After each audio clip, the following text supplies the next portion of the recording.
All right, let's keep it pushing. Let's talk about the rest of these regular stories for the week. Let's start with Helldivers, man.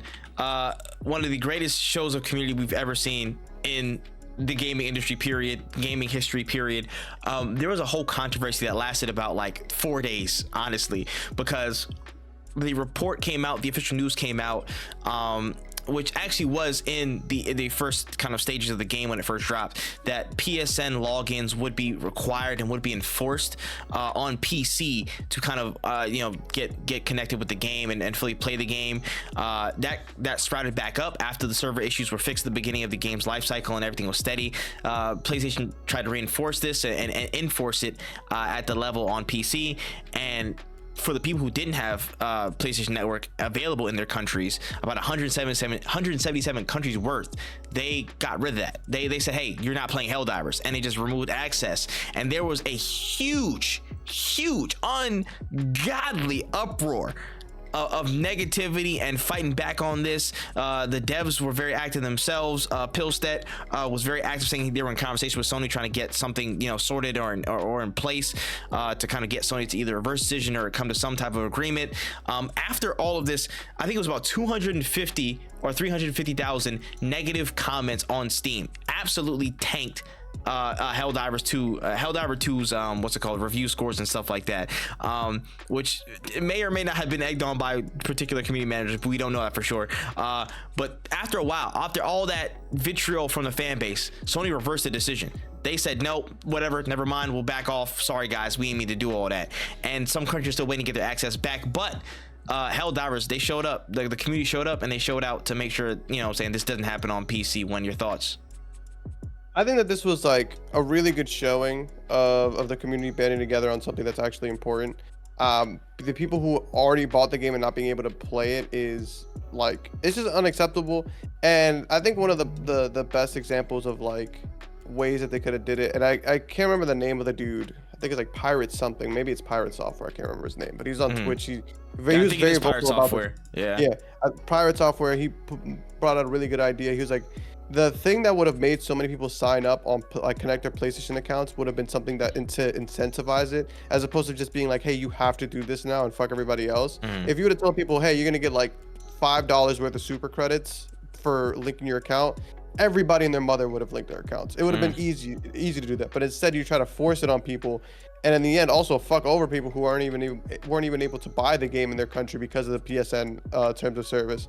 Like, it just didn't make sense. And it was one of those moments of like, I think it was one of those moments of the PlayStation being like, hey, we need to boost our numbers. Like, it's all about metrics. So they're trying to boost their numbers and using their successful game to do so.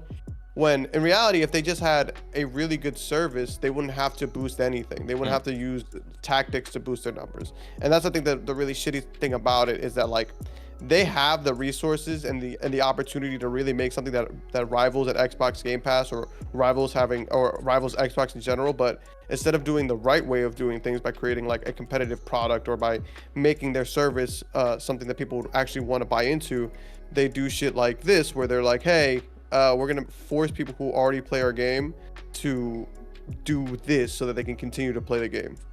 Yeah. Again, this was a week of, why is everybody such a fuck up at the executive level of these companies, bro? Why are you all such fuck ups? Like, bro, everybody's been playing. You already know PC is well averse to adding too many launches that are already, you know what I'm saying, like more than necessary at this point. They're already annoyed at the 7 they have to already use and download and stuff like that. What makes you think they want to add one with a console? You know what I mean? That's off rip. And it just felt like beforehand, but when the situation was just developing, it felt like a really big slap in the face to all the work that that Arrowhead established. It was a real slap in the face to me, because they just came in and said, that's great. Now all of you, I'm saying we run this, Sony runs this, so y'all get on PlayStation. And again, like you said, literally all they did, the only reason this was for was to boost these numbers and say, oh, look at all these people who joined PlayStation Network and stuff. Our users are jumping into the heavens, blah, blah, blah. You want to create all this positive PR and buzz or whatever, and some random executive might get a bonus for all these PSN signups and bullshit. And it wasn't necessary. It really wasn't necessary to, establish anything. It really wasn't, outside of just some type of metrics to show off and parade around. And what came from this was one of the best displays of community I've ever seen in gaming. This was one of the best displays I've ever seen in gaming. Some of it went a little bit too far. I don't know why I hit Helldivers 1. Maybe some people on accident, they were like, oh, Helldivers, and they dropped a negative review. I might chalk it up to that, because I'm like, damn, bro, why I hit Helldivers 1? What did they do? Like, I was hit the 50 Cent. Why you say fuck me for? But it wasn't that. It was mostly an incredible rallying. And it's honestly funny, because I'm like, you guys, this game trains everybody to be on the same page and flock together for an objective. Why would you do this when they're in the prime of their lives at being a community, as moving as one singular block with common goals? Like, why would you do that to this game, bro? I don't think people read into this as deep as they should have, bro. Like, this was not gonna land. This was not gonna land, man.